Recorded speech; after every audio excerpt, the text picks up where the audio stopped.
ye kai ye ho isa se penifo se ye dru amanfo so a na ya kai ya nom ye nim ba bia ye free eba enu nti e shape yen ba bia ye kɔ ese oman ebo akwa ba bia e de ba Badwam dwumadi so on Adom TV live on Facebook so Adom TV or other social media platforms we are searching for Adom TV yes to be live and so baby be a friend social media be our come Badwam dwumadi as Mpensenpensenmu bre na asumidi de akwasi ensia ne ba bedi nkomo de afa Ghana yen kanko ya bakosem eho August 4th eka ensem bebre e de kire eno eye eda ye de eti UGCC eno eye da in 1879 August 4 ye de te Aborigines Right Protection eti we nyina ye dakese a ekai Ghana for se ampa ye firi baby ena eba ni akofa de aba enti ne ama ye de da no abefra empanfu abua ma Ghana nya fawo de nyina ma mpani krato de ko brahye dwefiem no edi eho adanse meni pedi pa ba ko eba bedi eho ekomodo kweku aba befa chiakese enkoma chairman Chris CEO ede Emma Colinde Court ya enwo tema community 18 cheba ye brutal nyabi ehira pa wansa nimre so live band bi ejejine wo dendende pa o yebeba ya ba beta wachi nyami hira ene apartment kese opegyere so a esma manfo wotema ene Ghana miamia awodo nyina sanso na Paul Jesse Mensa Paul ya nominated for 2022 Ghana Shippers Award ya mautinkwa empire boni se ubetimi awini a young man ya ofuna kumam edinim de asuhunu esom Ghana or ye shipping industry Paul be wini wate bibia ebeye fine Penny amene babedi enkomodini edi James Kwabena Bonfe edi amanfo taade boni samrane eye Kabila Nanka our convention people's party ena olobo ewi ene oka emabru ya Ghana Adom odi nimdie suohunu eti omai abakosem aseye pa untimi enka enyi James Kwabena Bonfe emfa enfim miri de akwasi ensem wachi wa kwa biem edeba Badwam dwumadi eso Kabila bakode ya ni akwasi na me de yankwa achen yede yamiase ekromfo ka kasa bi se serewenya yeze de wawu nkwa na oyehiani ana se de wawu da ho na de ahia no sure wo nkwa wade nti ye wo nkwa mu na nyame amamuja di afrosanie na aseda ene de be ma ono twedi ampon na yada une wo mpanimfo so ase kwan ya amama se yemedi oman Ghana ye ho nkomo efa yabakosem ho kakra mempa bo enne se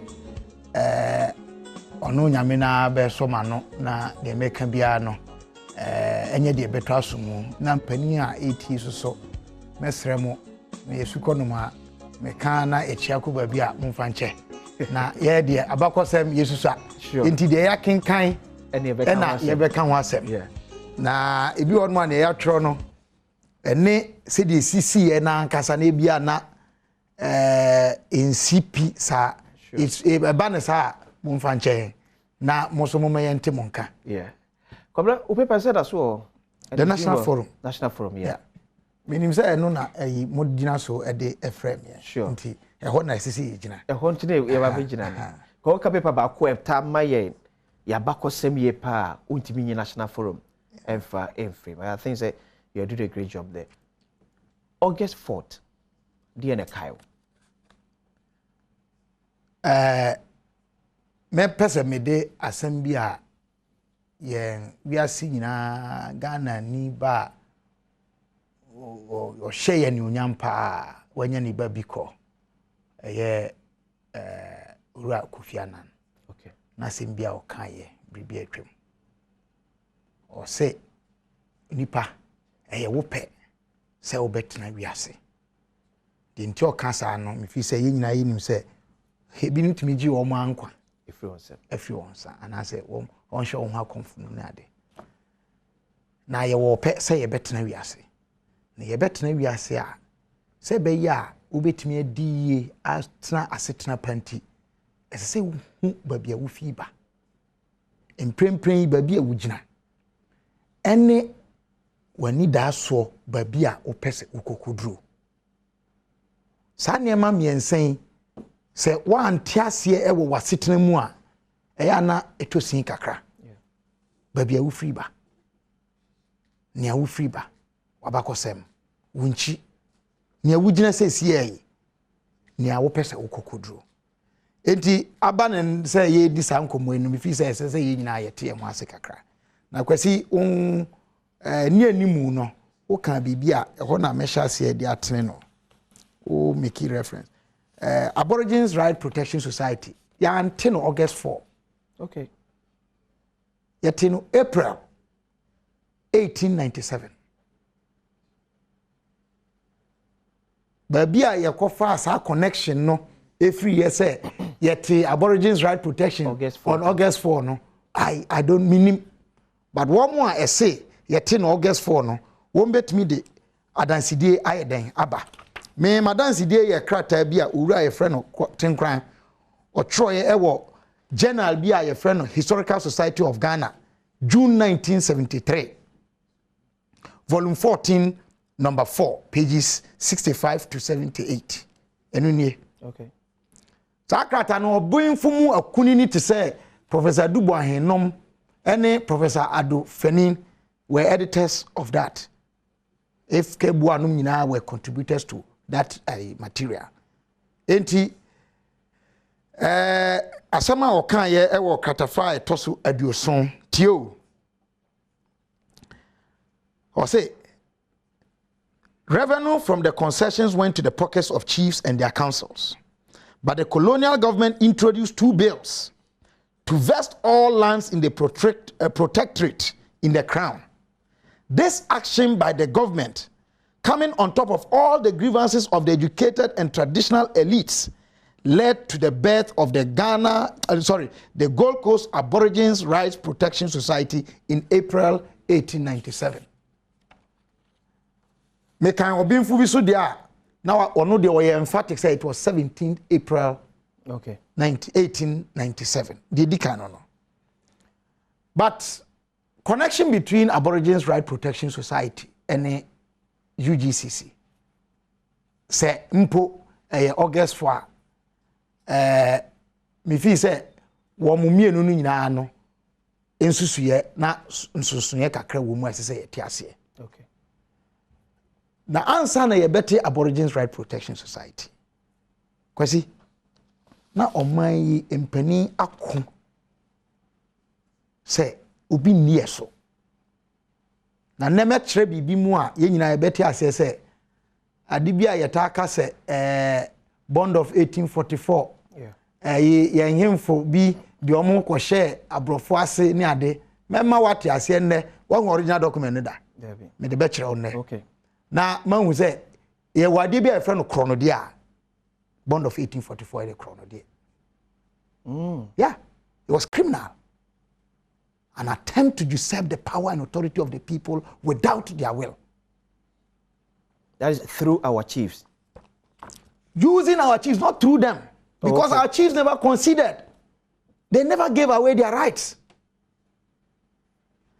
And woman be wahano ya tuni din John Mensa Saba.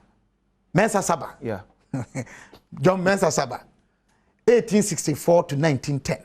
John Mensa Saba uye na wedi mfia aduana nsia pe. He died a young man. 46 years.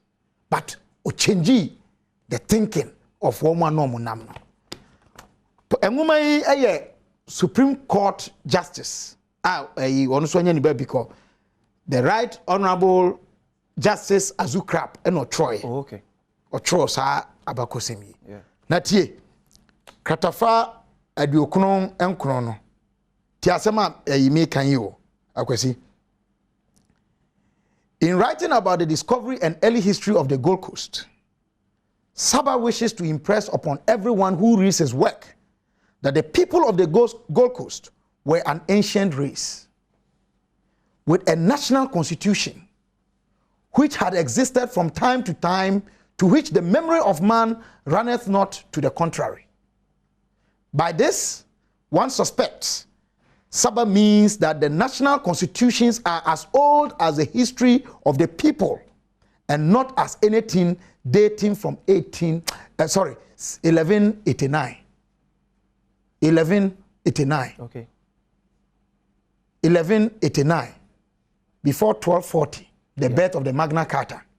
Before 1246, the Charter of Kurukan-Fuga, signed by my great forebear, Seydou Keita. He emphasized the necessity for the study of the ancient and modern history of our people and warned, in the words of Gladstone, quote, "Unhappy are the people who cast themselves from their past." Now, on France, what kind Fanti National Constitution and Mensasaba or Tron 1906 now? Okay. Preface one in the document, no. Okotu, former governor of the Gold Coast, be a friend Krushank. Na tie Krushank asema ono ankasa kaye abra no be di governor ho na mpen. Ewo House of Commons with UK. Kwasitio. Okay. Indeed, we had no legal jurisdiction in the country whatever. It had never been conquered or purchased by us or ceded to us. This which year? No. This must have been in 1811. 1811, okay. Yes. The chiefs, it is true, had on several occasions sworn allegiance to the crown of Great Britain. But by this act, they only meant the military services of vassals to a superior. Native laws and customs were never understood to be abrogated or affected by it. Okay. That's the way a preceded Aborigines Rights Society. Of course. And the formation of UGCC. Of course. Okay. P. So it means the fight, Nankasa, started the fight for independence, no? As the political regime, no do Mabeji. In fact, focus a fight for independence. We young Tunkra Dasa Yashobiase. Oh, okay. Now, me do 1471, me kind 1189. Yeah. 1189. British, Baha. And I say, Abrof Bruni Koko, I a friend of Bruni, Obebaha and Mutu, Atlantic Ocean. Now, you warm through the Sahara Desert. Now, you warm. May catch up your Mopamon Google the speech of Kwame Nkrumah Maya on 24th September 1964 at the introduction of the editorial board of the Africa Encyclopedia Africana. Obinfubia no ye French ni ye friend Leo Frobinus. Oka dia dance ye say ye ni no na ye de ho na ye boy bra ma Roman 4 titi Roman 4 no mo kasa bi o mo kasa simple novi aliqui ex Africa. Simple aliqui novi ex Africa. Enti Roman papa enti we de makinkan na me last no. Say that be where Roman. Roman, okay. Simple aliqui novi ex Africa. That be a won be share bibi fo no. Omo di bibi fofo ba. Okay. Mansa Musa wan te se okọ Mecca.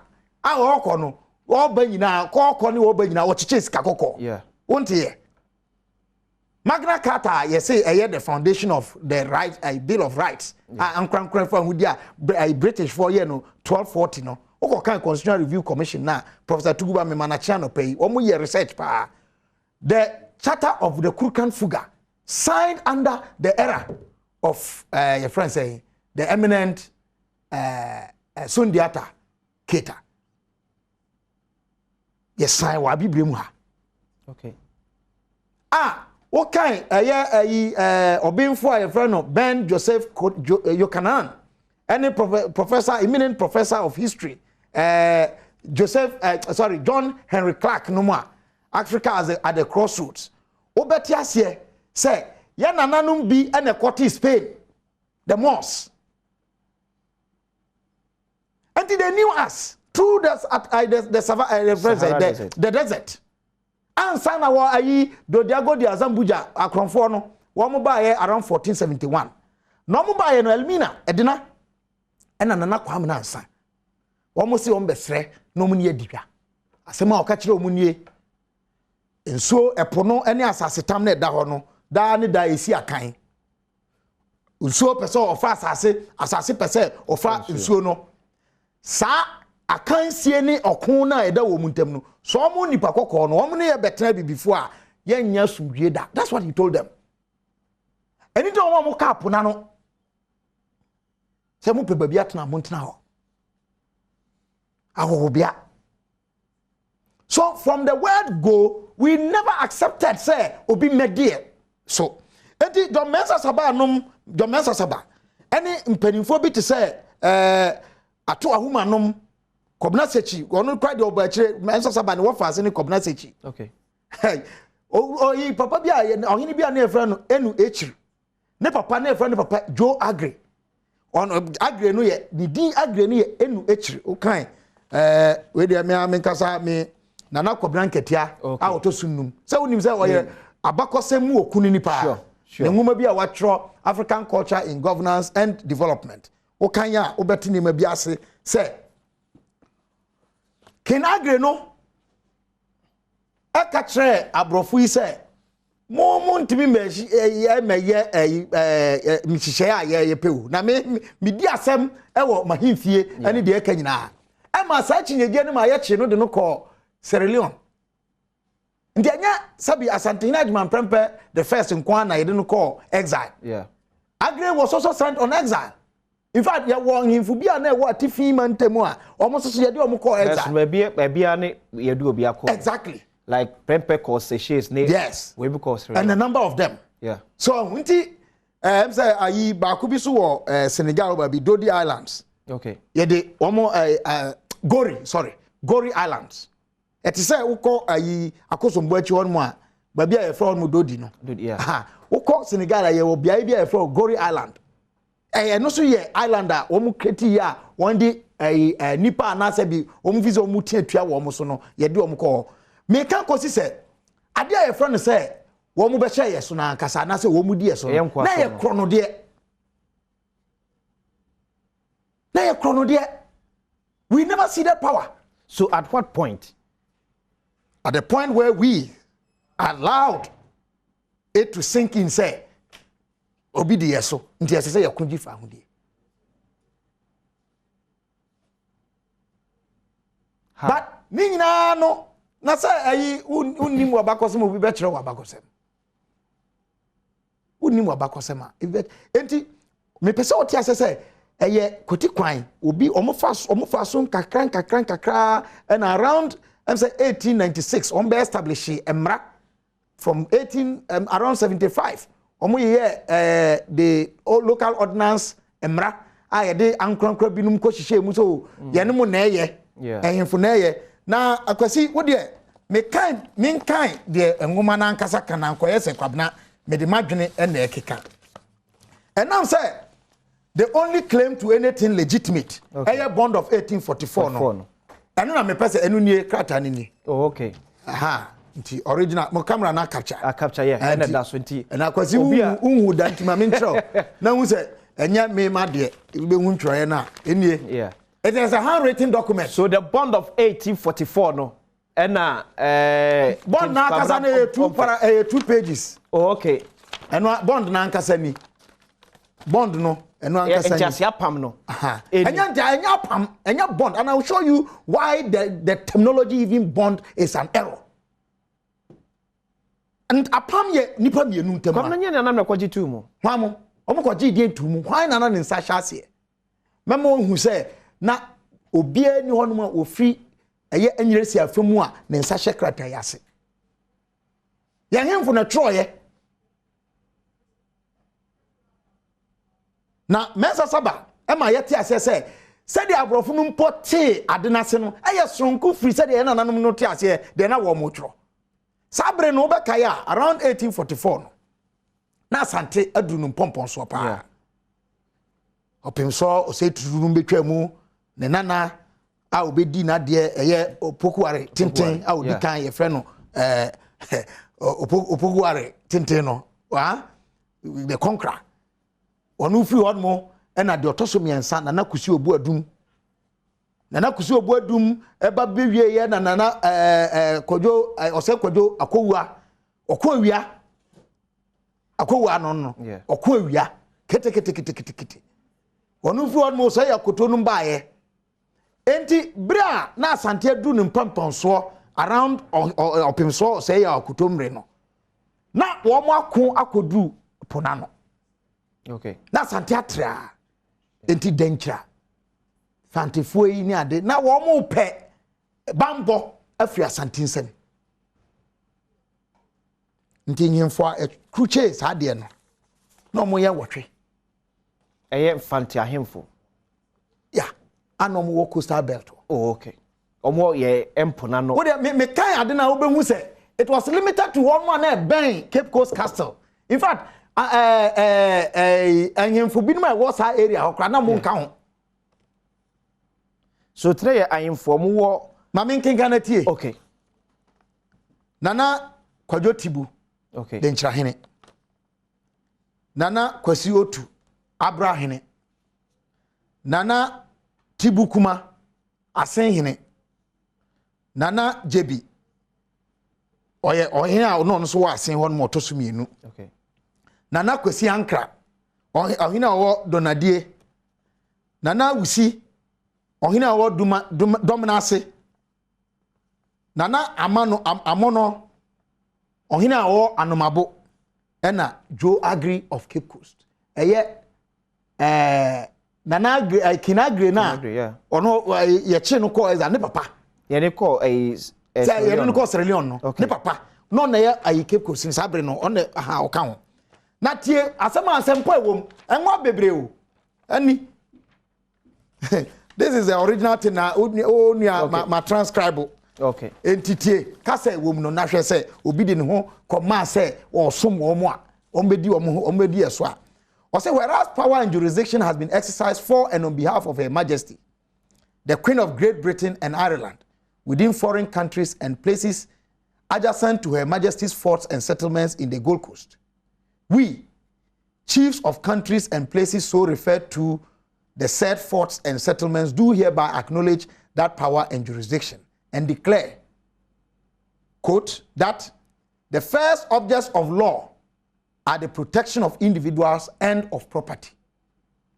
Second, human sacrifice. Now, second, no, or trono, two, not the I this document was not even a legally binding thing. That's what I want to show you. Okay. And not properly drafted. Second, human sacrifices and other barbarous customs such as panyaring and abomination and contrary to law. Third, murders, robberies, and other crimes are offenses to be tried and inquired of before the Queen's judicial officers and chiefs of the district, molding the customs of the country to the general principles of British law. Asa, done at the Cape Coast Castle before His Excellency, the Lieutenant Governor, this 6th day of March in the year of our Lord, 1844. And now ni made omo cross so X. Yes, sign no. So it means we na enye a bond for Ghana. There was no Ghana, the Edikai. Yeah, a bond for then British Gold Coast. Good. Even the Gold Coast, look like because it included Greater Accra. Yeah. Western region. Okay, that time the colony na free in crime. Kofa central, enter a friend central region, no? Yeah. Because it was central to Greater Accra, New Western, that enclave. Yeah. And say about Adangme areas one more kakra. Okay. No. Your history yachia. Yachia bebre na yana ama ho kwan because nkrata no wo bebre efremamu nom Dr. Efremamu omu nyina kaye bre a ye pray fa hudie den fa hudie na ye pray sene na esi ye no sisa ma history sua wo Ghana ya ye den enya den ya na ya ma na ye den if you say nokra no wo ho na kwasi wahu me ka wenum nyina me nya no ho because edu bribi no na ya pene so say ye hye wo mase ema ye pray say ye pese ye to abayi ye mpanifo ade di kan 1951 de no yeah na pom so no ye hyase ema ene nyame adom de di kan a ye tu ho anamo say formally within the British rule no ye pre-Adjei ye fa hudi ankasa no 1953 okay July 10 speech that time na ye amendment ama leader of government business wababa prime minister by the 1952 amendment of the 51 constitution okay 1950 constitution sorry na okoye ade a ye friend the motion of destiny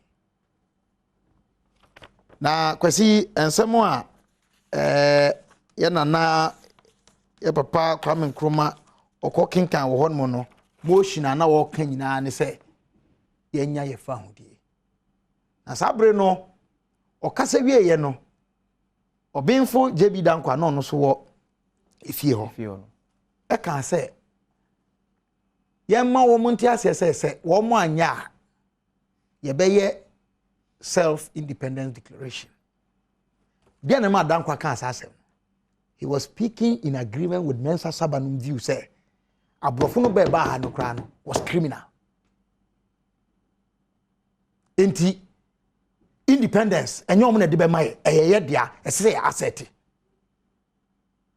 ese say ye si so say ye de ho na obi anko amedi so obi ani anko okon ema wo mbe hye ye di nkuguo na ye kɔhye o mase o mo ne ama bi kokon yi na no kra no there was no surrender yeah sa say ndubaka ya Mpensenpensenmu the first bra o mo de no call Seychelles Island o mo chi no immediately no o mo chi no around 1896 ye de no tena Cape Coast kakra okay ye de no call Seychelles from there say 1888 kopim say oba na chi 1923 no asante anya asante ne they recognize him as the asante indeed enwoma ono ankasa wo exile o troye no e kire say na one wo mo wo nkitahudie e wo fie kopim say ansa na obekọ ne krachi no wo bom modern ma ye science no kumase ne Asamba ku a osaje for Dr. Kwame Nkrumah Ekan said the black man is capable of managing his or her own affairs. After years of say ye di e won free ade a okrofo fa akoti kwan so betwe ye sha asem. Do you think we've been able to manage ourselves well?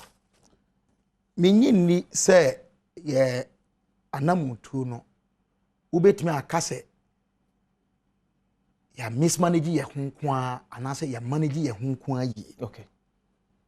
I mean, you say some American, a binum enemy bay twin kakra. Yeah. Mamincho dintia, me casasa. Kwesi nipa bia no, ese yeti asese obra ye bono. Ayese da emunsem. Ye usum ene ye wo han. Yeah. E kabom na ye da. Ufa baako eja de aka na enye da mu. Ewie peyo. Enti ye wo esumbre ene ye wo han bre. Madwi mu no inkita ho a ese ekoso yie e wo sum ene han no mu no ye ma no nkoso yie ese nka ya boye bra yie a chance de eti nanso so maye mmuye ho abomfia saa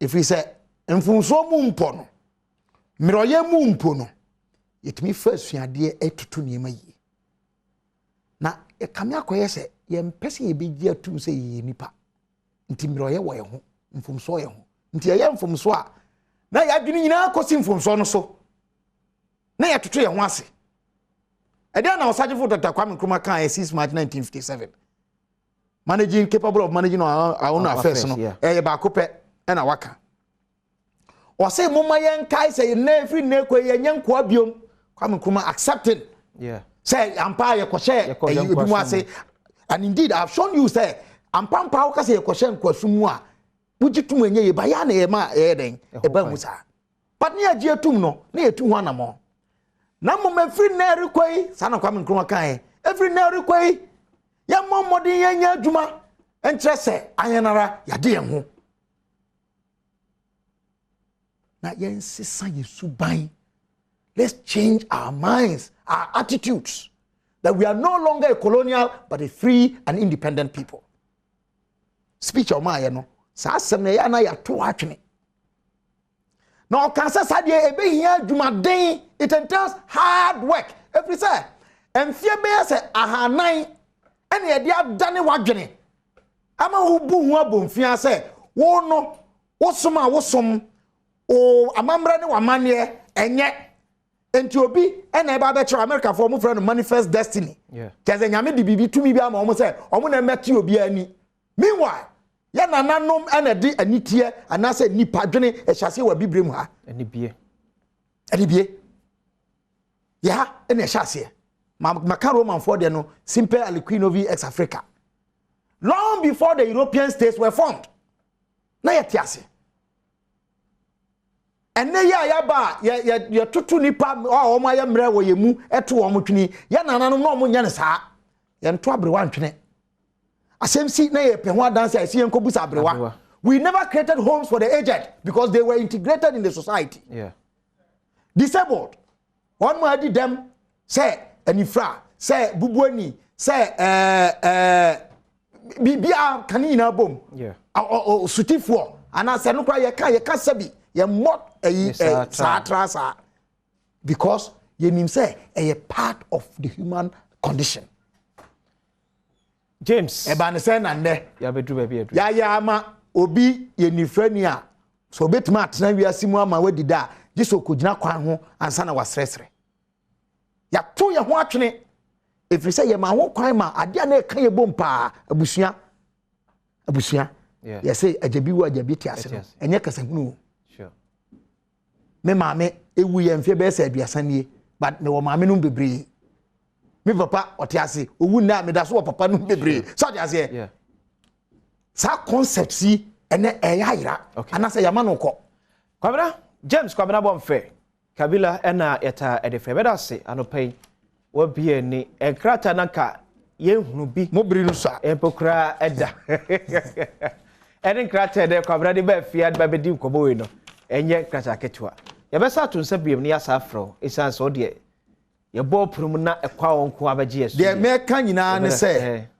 se oman we ni chichire enho asem no ye beti ase se tetefo na ye biko adu mene wo so say be bi de atowa so my be ya ne free mene wo so my be ya ne free yanara ye bra ye boy eno na say your mind na your mind ye bela asi James kwabra bon fra wote say ne ede kpo hwe mba esi ma betoa ekomodi ne so bedwam on Adom TV ede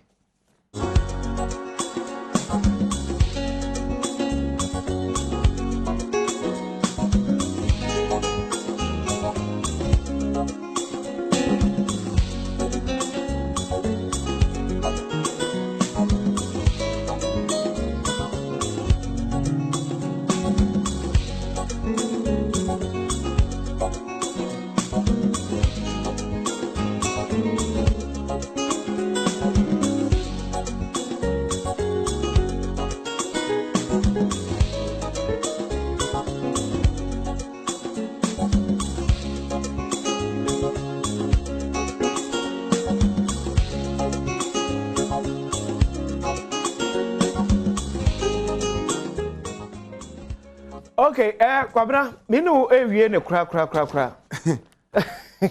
ngame sesa men krata but ehia inkomodie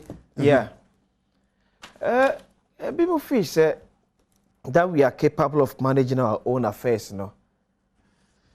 A certain class of people being manage your own affairs here, but in totality ensuring say Ghana for ankasa so nya political, developmental, economical freedom, no.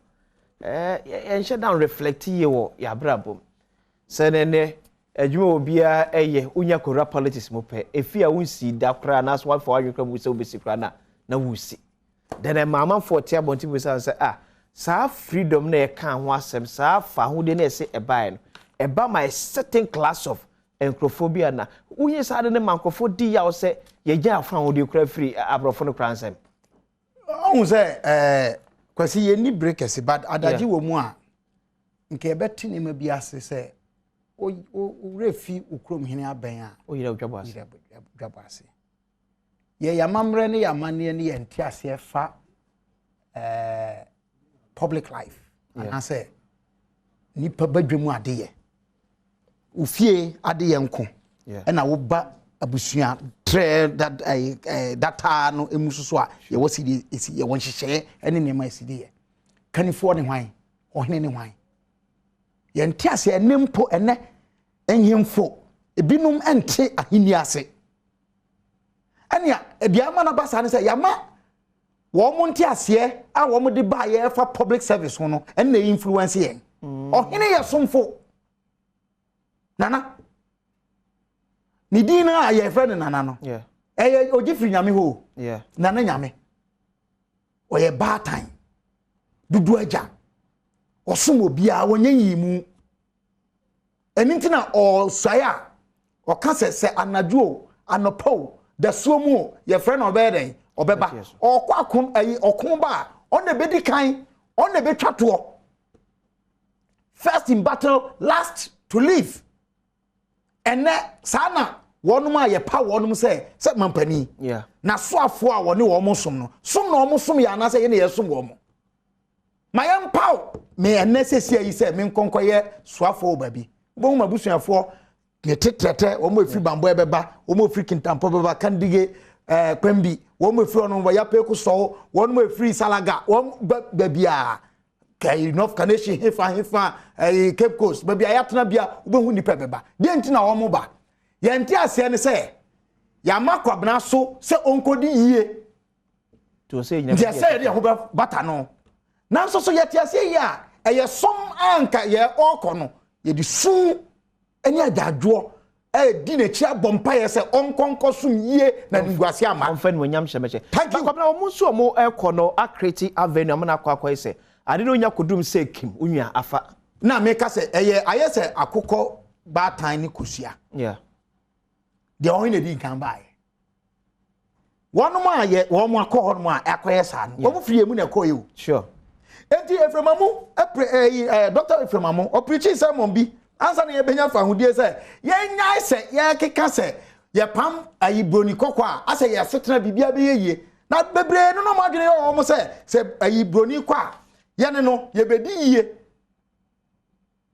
efisa mfomso anase hawa na wo ho ni nyina no eye broni na e was that not the campaign na ekoso exactly but is that the case enne ye to aba say MPP na wo so ye nyano mo a eni aban mu me mo party bia din ba ye nyina ye ni ye be kasa to say the problems e wo Ghana nyina eye party e wo so nti ana mampani oteso nti na problem wo enti ye nyi ni say pe problem mu twatwa ya yes from 93 me kon kam kwa chire okay me kam kwa chire under this fourth republic ya sesa for about 29-30 years in next year na benya 30 ya sesa de edikan 2000 ya sesa de tosum yenu 2008 ya sesa de tosum yensa 2016 anyenye bia enema enu nti ne yesu kese no ayira na me papa kofo kan se bi nkrofo antiase ketase ne proye fi Adam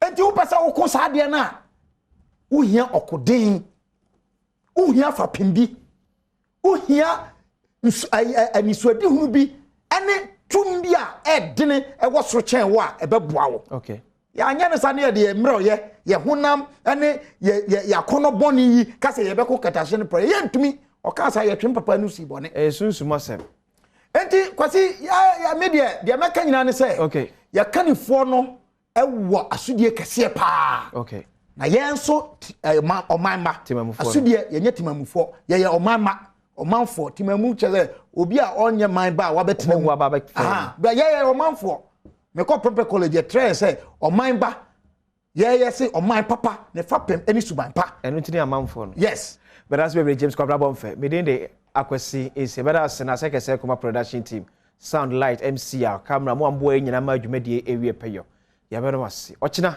ya be side ehia background